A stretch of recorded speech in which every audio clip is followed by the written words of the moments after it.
nekk ku xam-xamam màcc ci wàllu droit pénal ak science criminelle ba tax na kon comme tey nag wax dëgg yàlla am justice léegi jël na mbir yi moo taxoon ñu bëggoon mu leeral ñu ci yu bari professeur dégg nga sànq démb yu xam naa Ousmane Sonko dégg nga ko dina ñëwaat ci suite dossier bi mais li mu wax ni moom moo tax mu wuy ji loolu mën na koo déglu na bu demul mën nañoo teg yeneen charge ci comme te mbir yi day gën a diis moom moo tax kon mu déglu conseil yu avocat yi ak sëriñ si ak société civile waaw xam nga maa ngi leen encore remercier ci invitation bi bu le juge bi oowee convoqué la nga ñëw pour comparaître devant lui bu fekkee ne ñëw yoon may na ko mu décerner contre yow un mandat d'amener bu la neexee da ngay dem bu la naqaree da ngay dem mais bu fekkoon dañu yónni police wala gendarmerie pour ñu jëli ko këram Sonko opposé wu ci loolu day nekk beneen infraction. mais rébellion.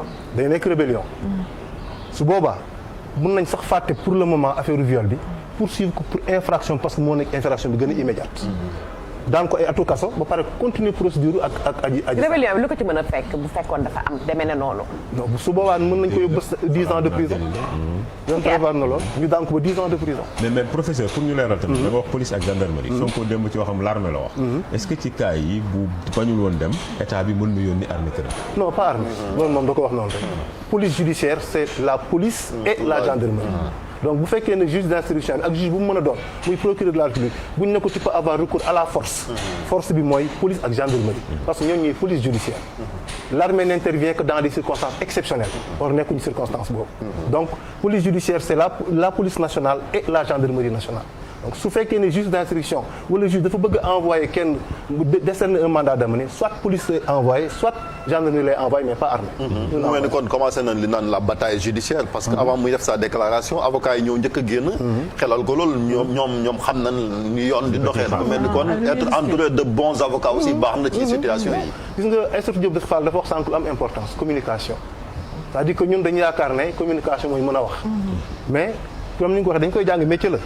loo jàngul mënoo koo tari. et s'il est entouré de bons conseillers. am na loo xam ne du ko sax jéem a xalaat ba koy def. li ko avocat yi wax mooy effectivement bu la yoon soxlaa mu lay neex bu lay naqaree da ngay dem. donc jarul ngay fippu. ñu pamteel yi fii ci mbedd bi ñëpp jëlee seetaan. xëcc sa yére image loolu dafa ñaaw koo xam ne da nga bëgg a nekk kilifa ci réew mi. donc pour éviter image yi on lui a dit demal même boo ko sëriñam moo ko loon xelam wax na ko may ne comme dafa bëgg a nekk président de la république warul mën a nangu ñu koy caxat di ko xëcc noonu di ko diri ci mbedd mi di ko yóbbu. image bu rafetul la. mais professeur am tamit ñu ne Sonko ni mu pointé nii. différentes sorties ni mu pointé nii magistrat yi ne diw kii diw lii diw lële. même démb gis nga juge bu ko war a déglu tey. wax na ko yëkk na ko ay kàddu ko wax est-ce que foofu mënoo fa xaar juge tam ay nit la ñu aussi. que am na tamit ñoo xam ne ñu ngi koy xalaat ne bu demee tey jàkkaarloog ñooña.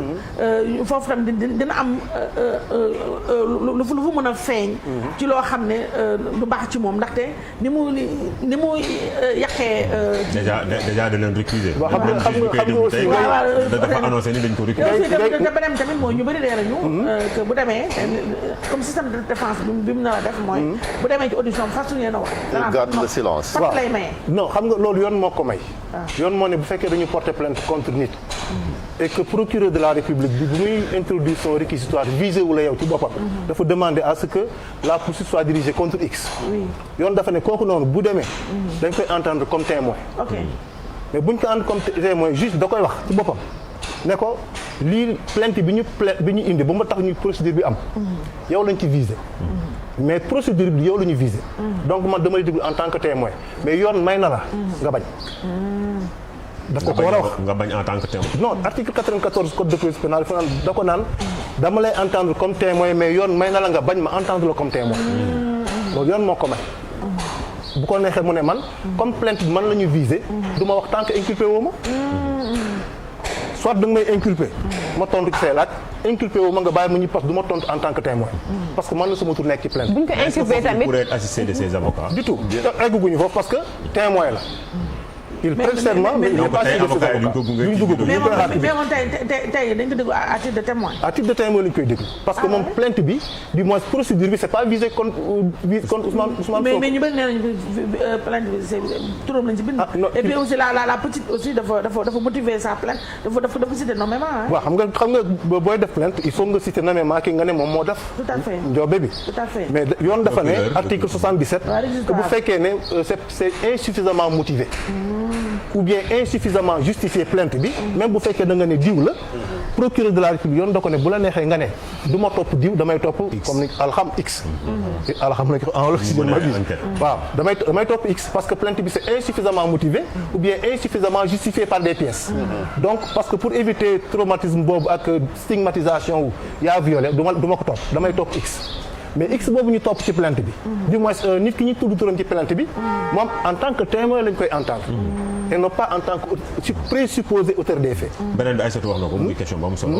Ousmane Sonko dafa def déclaration récuser les juges tudd seen tur Mamadou Seck Samba Sall. même procureur. na mënul la récusation mënul dem ci. daaw li expliqué na ko. mais tey jii mu war a jàkkaarloog Mamadou Seck muy juge 8e cabinet koo xam ne moom récusé na ko ba pare. est-ce que loolu du ko désavantage. ba xam nga bu fekkee da ngay dem ci genre procédure. ba pare nga am yenn kàddu yoo teg ci kaw ki la war a déglu booy ñëw di am un prix défavorable. c'est ça.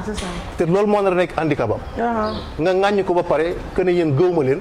faalewu ma leen ba pare war a ñëw jàkkaarloo mu war laa interroger kooku déjà ba ngay départ am na préjugé défavorable ci yow. tout à fait xalaat na ci yow loo xam ne nii du ma ne bu doon kenn koo xam ne daf ko convoqué mu ñëw directement. na ma koy dégloo ak. gis nga ba muy am ci moom du bokk. et puis ñoom tam juge aussi ay nit lañu. ay nit kese lañu. ñu ngi dégg li muy wax ci ñoom. ay nit kese lañu. donc forcément mën na am benn impact à moins que mu nekk juge boo xam ne autorité dafa kawe. c'est des professionnels quand même. ay professionnels lañu. voilà waaw waaw ñu professionnels ay nit lañu. waaw mais te dose de subjectivité là aussi bu ko dindi ci juge bi. parce que loolu aussi maanaam genre pièce bu ñu fekkee par exemple Sonko ci mel ne est-ce que la ñuy njort ci justice bi naan danoo faral wala ils sont instrumentalisés du ko jox. non je ne pense pas que mu kii mu impacte de trop. mais li wóor ba wóor mooy ki nga jàkkaarloo di nga ko xoolee bëtu ne kii. la joxul cër joxoo ko cër parce que déjà. dina ko xoolee bët boobu même bu fekkee ne mën na bañ quelque a influer trop ci décision bi ngeen nar a jël. mais di nga jàpp ne man ki ma jàkkaarloo ni war koo interviewer war koo interroger. dafa am un préjugé défavorable ci man. peut-être que ne loolu la am ci moom. professeur wax nga ko nee nga mën na ñëw ñu déglu ko comme témoin. bu bañee kon maanaam weccante kàddu du fa am. du fa am su ne man doo ma déglu comme témoin wax du fa am tontu du fa am. su boobaa nag juge bi am na possibilité inculper. te léegi bu ko inculper après. à l'instant. parce que pour mën ko déglu il faut mu inculper bu fekkee moom dafa bañ ñu déglu ko en tant que témoin juge bi mënu ko déglu tant que inculpé wu ko. inculpation bi comment est-ce que ça se passe c'est par voie orale c'est par voie écrite oralement la ko ne ko voilà lii lañ la toppee lii la il y a un réquisitoire déjà du procureur. ci base réquisitoire bi mu ne ko lii lañ lay toppee man loolu laa lay ji ñëw tamit. donc à partir d'aujourd'hui dinaa ubbi information ci yow. mais ci pour lii ak lii. te bu ko inculpé mandat de dépôt. non su boobaa nag mu ngi dépendre ci juge bi. est-ce que parce que bu fekkee da nga inculpé nit ki am nga 3 possibilités. soit nga def ko liberté provisoire. soit nga def ko sous contrôle judiciaire. soit nga def ko sous mandat de dépôt. su boobaa juge bi mooy xool est-ce que circonstances yi ni mu demee nii. daf koy placer sous mandat de dépôt. daf koy def sous contrôle judiciaire wala daf koy def liberté provisoire. mais professeur lan mooy différence entre liberté provisoire ak contrôle judiciaire. xam nga liberté parce que ci biti rek ngay nekk. wala foofu contrôle da ngay ñëw ñu lay saytu wala liberté provisoire. bu ñu waxee contrôle judiciaire nuance bi fan la nekk contrôle xam nga bu dee liberté provisoire da ngay dem. da ngay garantir juge bi rek heure bu ma soxlaa dinaa ñëw. te du ma nekk ci lenn loo xam ni sama yoon nekk ci. amul kenn bu ñu lay toppee mooy bu dee contrôle judiciaire dañu lay contrôler juge dala naan chaque semaine. du ma nekk ci lu sama yoon nekkul. mooy maanaam te la ngeen mën naay wéyal samay activité politique pour un acteur politique. la ngeen may jiiñ daal du ma ci dugal loolu dinaa leen ko garantir ensuite heure bu ngeen ma soxlaa dinaa ñëw. mais garantie de représentation. garantie de représentation bi loolu mooy liberté provisoire mais bu dee dafa nekk contrôle judiciaire dafa la naan chaque 2 semaines wala chaque semaine wala chaque mois ñëwal wuy si ma. wala demal wuy si benn officier de police judiciaire boo xam ne moom laa déjeuné. pour nga wax ko say activité ci loo nekkoon mu laaj la ci loo nekkoon. loo def loo Sénégal nag liberté provisoire léegi moom liberté définitive la parce que fi am nañ fi sax ay ministres yoo xamante ni liberté provisoire la. malheureusement parce que boo nekkee liberté provisoire kenn toppatu la dara mooy heure bu la leen soxlaa nga ñëw wuy ji bu leen soxlawul nag yaa nga ca la neex nekk ca la nekk mais professeur kii itam souvent dañuy gis ay retour de parquet fii ak yaa ngi nangam retour ak aussi beneen mooy la asu wax tey ji bu demee ndax tey journée tey bi xel yëpp foofu la ñuy nekk tey bu demee tey dem toog tey kii bi na ko juge bi na ko wax na ko inculpé naa la léegi bu ko ne inculpé naa la donc wax nga déjà les cas de figure ci mu ñu am léegi bu dee par exemple ay retour de parquet yooyu parce que loolu tamit man damay dégg juriste di wax naan existé wul en réalité ci seen panel c'est une création sénégalaise c'est une hérésie ça moom je l'ai toujours dit et je continue à le dire la loi elle est très claire garde à vue dafa am temps bu mu mën a durer c'est au procureur et au juge d'instruction de trouver les moyens d'entendre les personnes qui sont en garde à vue mais ñu ne la boo ñëwee say 48 heures de garde à vue jeex na ñu yóbbu la juge d'instruction bi amul jotu déglu la wala procureur amul jotu déglu dañ lay delloowaat dénkaat la police wala gendarmerie alors que ce temps de garde à vue jeex na boo tapé woon Google comme les 17 femmes bind fii retour de parquet Sénégal doo ngay génn ngay dund ngay kii quoi amul fenn fu mu am maanaam diir bi bu jeexee bu fekkee moom amul jotu déglu la da ngaa war a jël ba keroog ba mu am jot parce que procédure yi bëri na am mën na la citer à comparaître mën na utiliser procédure de flagrant délit mën na saisir un juge d'instruction mais il n'est pas obligé moom ce temps de garde à vue jeex mu delloowaat la fa nga fay def ay 4-5 jours. et dans quelles conditions et dans quelles conditions mooy comme les 17 femmes là depuis vendredi ba léegi depuis violation flagrante vraiment il faut que nit ñi am professeur dénoncé ko man ci wàllu woowu ba léegi aussi mën na laaj ci procédure boo xoolee am na différence parce que plaignante bi moom elle a été entendue à l'enquête préliminaire par la section de recherche enquête préliminaire mook témoin Sonko moom amuloon parce que dafa invoqué woon levée immunité parlementaire am mu dem directement ci juge d'instruction bi est-ce que kooku daf koy defal délégation ñu delloowaat ko déglu ko ci gendarmerie wala juge bi mën na wéyal affaire moom moo koy déglu ci boppam bu fekkee da nga ñëw ba nekk devant le juge d'instruction bu la xasee ba inculpé après bu fekkee am na acte yoo xam ne mënu ko defal boppam su boobaa leen délégation judiciaire sant police mu defal ko délégation judiciaire loolu la jëriñ acte yi nga xam ne parce que acte d'information judiciaire yëpp juge bi moo ko defal boppam mais yoon da ko ne bu fekkee ne am na yoo xam ne amoo jot def ko bu la neexee nga sant ko police defal la ko wala nga sant ko gendarmerie sant boobu mu koy sant police wala ñu délégation judiciaire nga sant li nga xam ne yow juge d'instruction yaa ko waroon def nga ne police wala gendarmerie defal leen ma ko amoo jotam xam nga mais bu fekkee ne juge bi tey jii da koy déglu du ko delloo fële du ko delloo police moo koy déglu su koy inculpé ko su koy mettre sous mandat de dépôt ko sous mandat de dépôt nag continuer instruction bu fekkee nag am na laaj na ay yenn yu ñu war a seetaat bu ko neexee mën nañu police léegi nag demal leen seetal ma yooyu noonu ngeen seetal ma ko mais interrogation yi moom moo ko def est-ce que comme que gendarmerie moo démarré woon enquête bi Chérif foofu lay waxee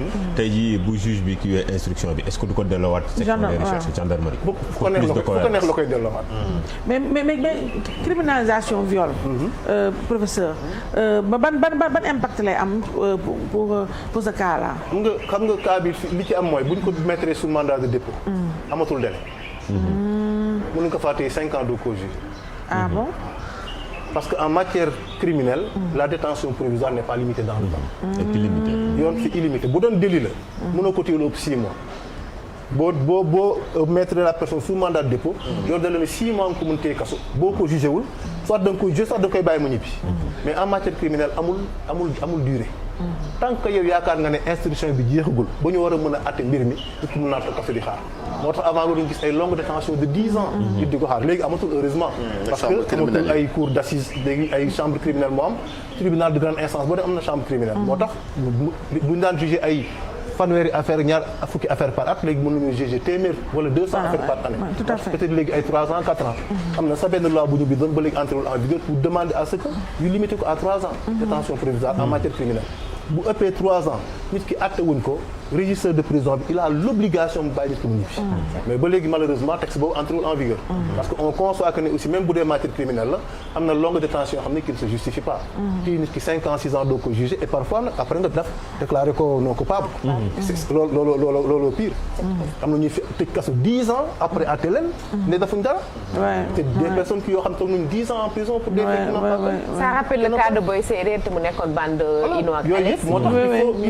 il faut que procès di gaaw parce que ki ngay topp présomption d'innocence bu ñu ko fàtte juge bi waru ko fàtte te ki ngay topp tant que atte wuñ ko ba ni li mu def li ñu ko jiiñ moo ko deful dara donc comme nit ki deful dara le principe mooy dafa nekk en liberté détention provisoire dafa war nekk exceptionnel quand le juge dit privé nit de sa liberté dafa war nekk exceptionnel parce que wóor na ko ne il n'y a aucune garantie de représentation kii su ma ko wàccee mu dem wóor na mën dootuma ci jotaat su boobaa mën naa ko mettre sous mandat de dépôt mais ko am kër am jabar am doom am liggéey mu wóor na heure boo ko soxlaa mën nga ko waat mu ñëw soxla mettre sous mandat de dépôt mettre ko sous contrôle judiciaire ça dépend des délits. ça dépend kii am na yoo xam ne la loi moo koy imposer pour les infractions des articles 56 à 100 la loi dafa naan fii bu procureur demander mise sous mandat de dépôt c'est obligatoire bu dee ay détournement de deniers publics aussi yoon dafa ne tant que montant bi ñu la jiñ ne yaa ko luubal consigné woo ko mënoo bénéficier liberté provisoire mais à part ces cas là juge d'instruction mooy décider librement